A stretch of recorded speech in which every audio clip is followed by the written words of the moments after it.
Halo, Assalamualaikum warahmatullahi wabarakatuh, teman-teman Lintas Terkini Waalaikumsalam. dan eh, pemirsa Lintas Terkini yang ada di FB dan di YouTube. Kita ketemu lagi di talkshow kali ini yang masih membahas seputar pandemi COVID-19.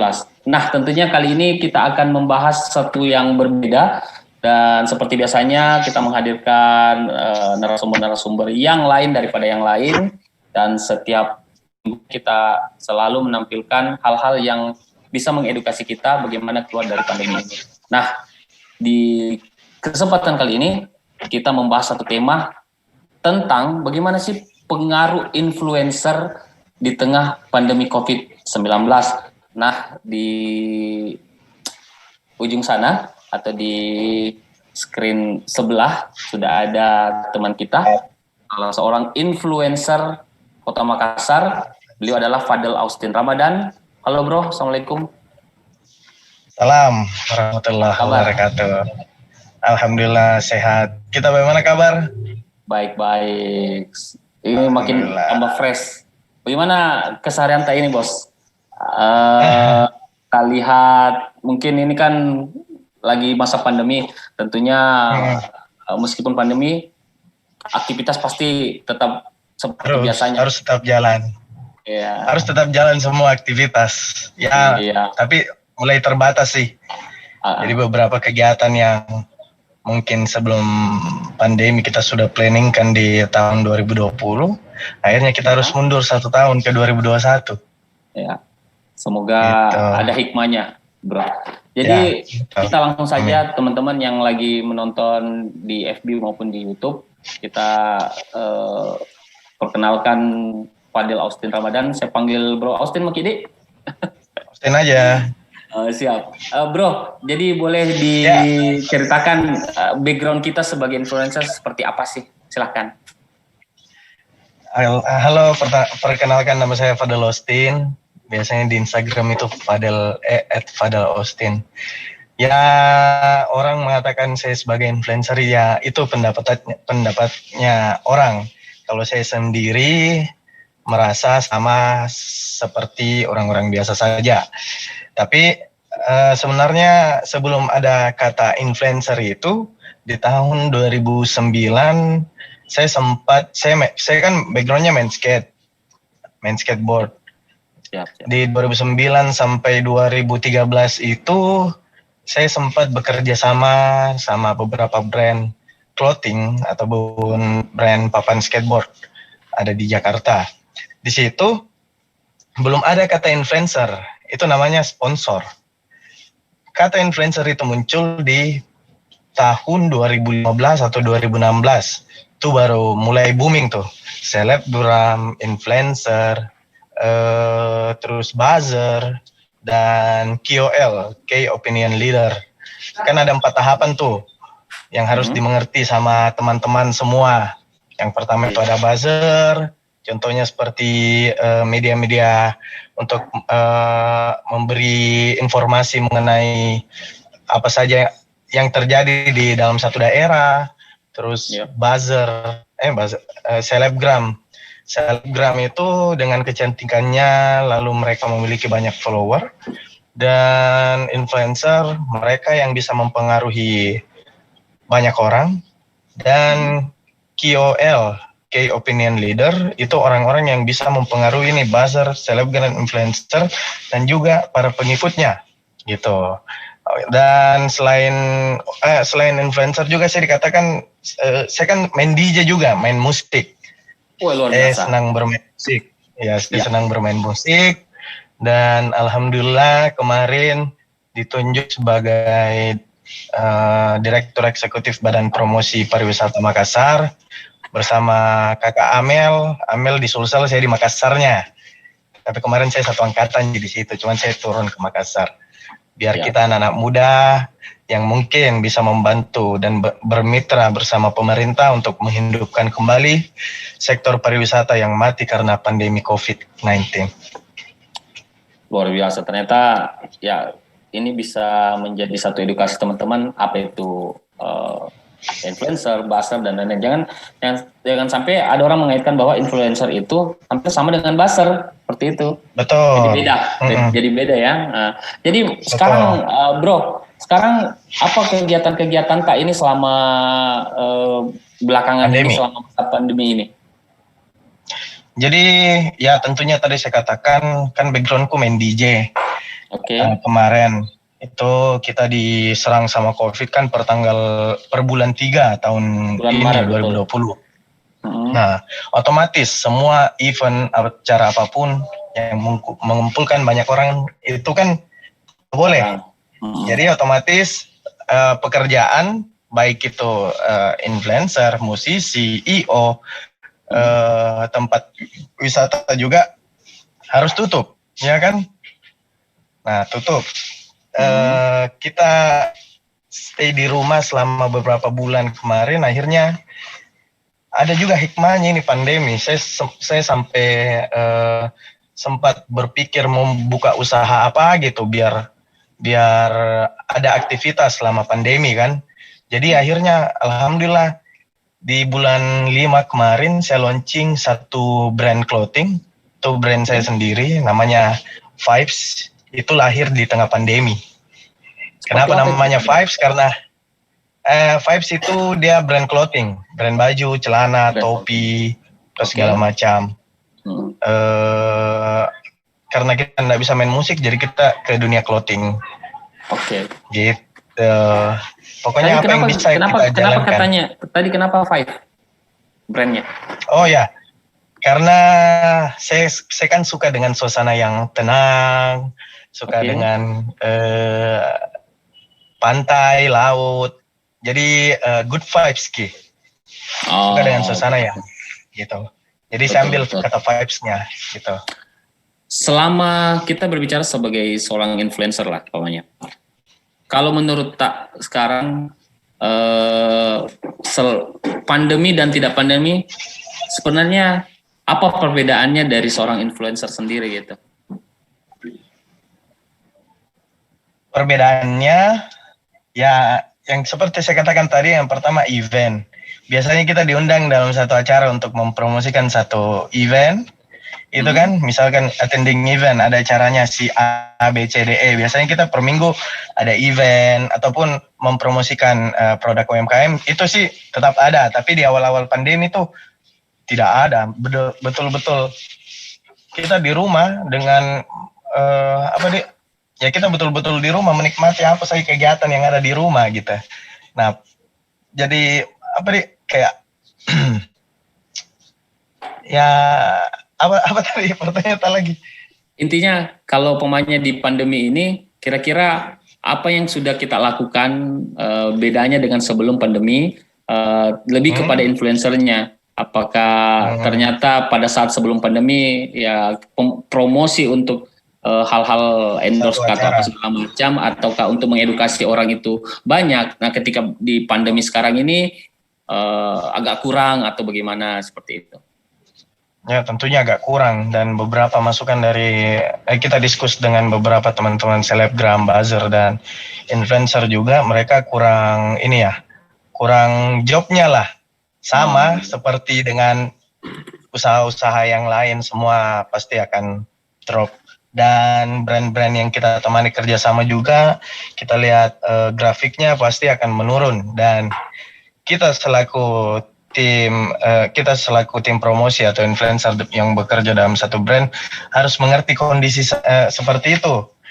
Jadi demikian, apa saja yang menjadi kebijakan pihak brand yang kita temani kerjasama itu kita harus ikuti. Dalam artian misalkan ada pengurangan fee karena kurangnya pemasukan dari si brand itu, jadi otomatis kita selaku si influencer atau brand ambassador brand tersebut harus mengerti kondisi itu, karena memang situasi saat ini memang seperti itu.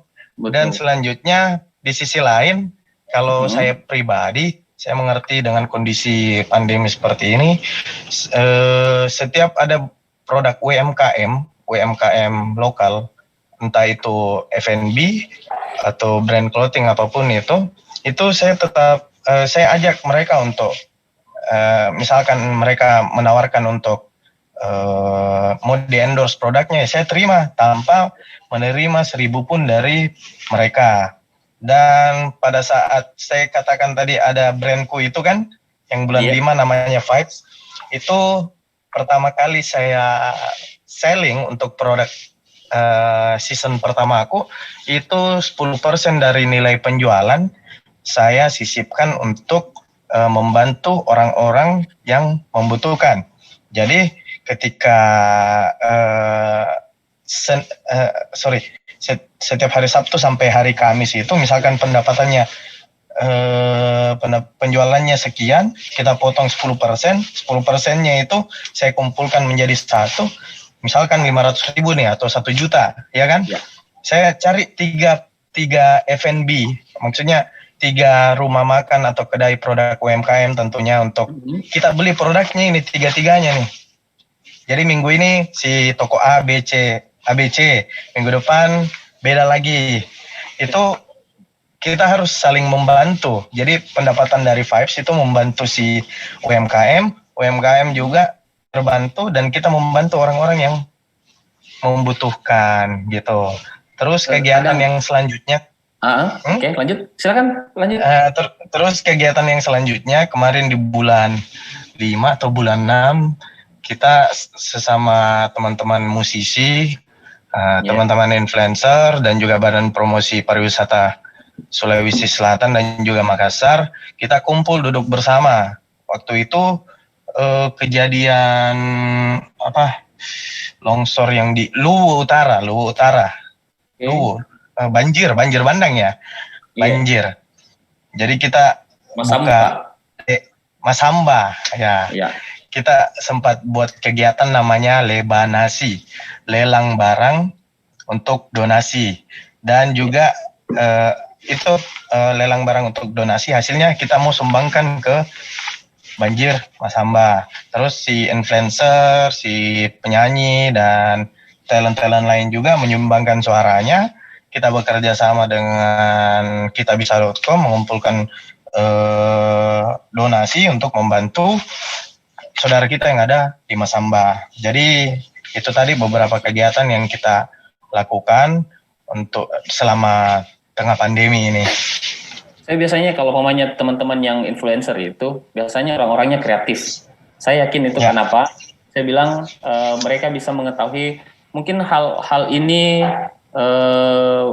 mengedukasi orang dengan cara yang bermacam-macam. Nah, itu sebagai salutnya lah seorang influencer bisa membuat sesuatu konten, membuat sesuatu hal yang mengajak orang mengikuti hal yang positif. Salut buat teman-teman yang memang sudah ada di influencer sendiri. Nah, jadi bro, sekarang pasti bro Austin juga ini punya ini ya istilahnya bagaimana sih sebenarnya, atau kita mintalah tips-tips bagaimana produktif meskipun di tengah pandemi seperti ini. Oke, kalau saya pribadi kemarin sering Kak riset mengenai apa sih yang menjadi potensi dalam diriku. Maksudku ini kan waktu pandemi awal itu kan kayak kita betul-betul stay di rumah, nggak tahu mau ngapain, tapi saya manfaatkan waktu itu, waktu kosong tersebut untuk mencari apa yang bisa saya jual gitu, apa yang saya bisa lakukan untuk membantu orang-orang di sekitarku. Jadi biasanya saya itu searching, terus gali potensi dalam diriku sih, maksudnya buat teman-teman juga ini masukan, yang hanya sekedar ikut ABCDE, tapi ada potensi yang dalam diri itu yang kita bisa bangun dan itu akan menjadi sebuah entah itu usaha atau masa depan yang jauh lebih baik gitu. Bisa dikasih tips bagaimana membangun potensi itu? Yang kan ada orang yang mungkin sudah searching, sudah cari, saya ini orangnya mungkin musik, tapi tiba-tiba ternyata pindah lagi di tidak fokus sama kuncinya konsisten. Itu kuncinya, karena kadang kalau saya lihat sekarang anak-anak muda belum selesai yang A langsung mau B, mau C, mau lompat langsung. Coba kita fokus sama satu tujuan dulu Nanti kalau kita fokus betul-betul kita kuasai itu bilang, baru kita lompat ke opsi ke B gitu. Sebaiknya ya seperti itu karena bukan cuman pada saat gali potensi, untuk memutuskan sesuatu juga harusnya seperti itu. Kalau memang kita Fokus sudah dulu, memutuskan. selesaikan satu, baru pindah ke tempat yang lain. Bro, ini kan teman-teman influencer sendiri ada nggak kayak program-program khusus untuk bagaimana mengedukasi teman-teman terhadap protokol kesehatan? Oke, kalau protokol kesehatan biasanya kita di story masing-masing sih. Kita jarang berkumpul untuk membahas seperti itu, tapi berdasarkan kesadaran masing-masing. Tapi kadang juga memang kita kalau kumpul, ya teman-teman pasti lihat kumpul kadang teman-teman juga beberapa influencer ada sisi foto pakai masker, ada sisi foto tidak pakai masker juga. Jadi memang kondisinya seperti itu. Jadi ya pokoknya kita harus tetap menerapkan protokol kesehatan. Kalau saya sih bro berpikiran positif ya. Maksudnya begini, kalau teman-teman mungkin ada yang lagi ngumpul foto, tadi tuh pakai masker cuma karena kan enak dong itu kalau kita, dan itu kan tidak lama kecuali kalau pokoknya berdekatan mulut sekali tuh. Itulah berpikiran positif aja. Setidaknya kan cocok kita mah. Ya, tidak mungkin juga bagaimana kita mau dilihat di kamera kalau pokoknya kita tutup ke muka. Sama itu face-nya sama berapa detik juga tidak bagaimana, tapi tetap yang namanya antisipasi tetap harus. Nah itulah gunanya mungkin teman-teman dari influencer juga mengedukasi teman-teman yang lain seperti itu. Baca. Ada nggak tantangannya sebagai seorang influencer bro? Selama menerapkan protokol kesehatan, ketika kita nggak pakai masker foto yang kita katakan tadi, walaupun beberapa detik banyak mencet bilang, Kak pakai masker tak? Terus dia bilang, tidak menerapkan protokol kesehatan. Saya bilang, kau nggak tahu ini kondisinya pas saat ini bagaimana? Pada saat foto-foto dilepas. Dilepas toh. Sebentar itu dia yang foto begitu Tanji. Malah ada yang di atas lebih parah gitu. Itulah. Begitulah tantangannya ya, memang ketika kita melakukan hal yang tidak bagus di matanya ya sudah pasti harus siap dihujat sama mereka. Dan hal-hal seperti itu saya tidak pernah mau ambil pusing dan ya hanya lihat saja sudah lewat. Selama itu tidak merugikan dia dan saya juga tidak. Ada sebenarnya saya mau tanya tadi tentang itu. Ada enggak yang tadi yang kritik, hujat, karena kan kadang kita ini influencer itu maksudnya Bro Austin ini sebagai seorang influencer kan pasti punya banyak orang ya, banyak followers, banyak orang yang melihat. Jadi ada yang pro dan tidak sedikit juga pasti ada yang kontra. Nah, menyikapi orang yang kontra seperti apa sebenarnya? Selama mungkin dia tidak menyerang secara iya, kalau saya pribadi berpengalaman dari bukan cuman selama pandemi sih, jadi selama beberapa main skate, main DJ, ya pasti ada yang enggak suka lah dengan posisi-posisinya kita yang mungkin dikenal banyak orang. Jadi mereka mencoba untuk menghasut kita, mencoba untuk menjatuhkan kita bagaimanapun caranya. Tapi saya punya prinsip I love hater. Saya suka dengan masukannya, saya suka dengan kata-katanya mereka. Itu yang membuat saya termotivasi untuk jauh lebih baik, dan saya akan buktikan secara langsung, bukan hanya berkata-kata. Terkadang hater itu memperbanyak follower bro. Ya betul. Hidup di tengah hater, tumbuh di tengah hater, tetapi malah menjadikan kita lebih proteksi untuk diri. Lebih kuat juga. Lebih kuat. Bro, boleh sedikit pengalaman tak tentang bagaimana menerapkan protokol kesehatan di tengah-tengah kita bersosialisasi dengan teman-teman. Bagaimana mungkin ada kejadian-kejadian lucu atau ada hal yang menarik mungkin untuk bisa di-sharing sama teman-teman kita ini. Apa kalau tiap hari ya otomatis kan kita pakai masker kemana-mana. Terus kadang ya kurang lebih sama aja seperti orang-orang biasa, maksudnya sama Ji, sama rata, enggak pernah Atau Ji yang mau pernah berlebihan. ditegur, pernah ada orang yang menegur bahwa bro, ataukah kita yang menegur orang lain? Maceku yang selalu tegur, Mace. Nama. Berarti Itu, harus ingat gitu. kalau kata pemerintah itu ingat pesan ibu, karena Ingat kata ibulah ibu. Betul. iya, ingat pesan ibu karena kebanyakan orang akan lebih mendengar orang tuanya dibanding dengan orang lain. Betul. Nah, itu dia. Jadi jawabannya cuma satu, cuma ibu. Ibu kan selalu mengingatkan, memberi pesan setiap hari, ditambah lagi di radio ada kata-katanya ingat pesan ibu. Ingat pesan ibu. Betul. Jadi lengket terus ini nih, masker ada terus nih di sini jadi biasa, tapi kita dalam mobil. Betul. Jadi saya buka aja masker. Siap.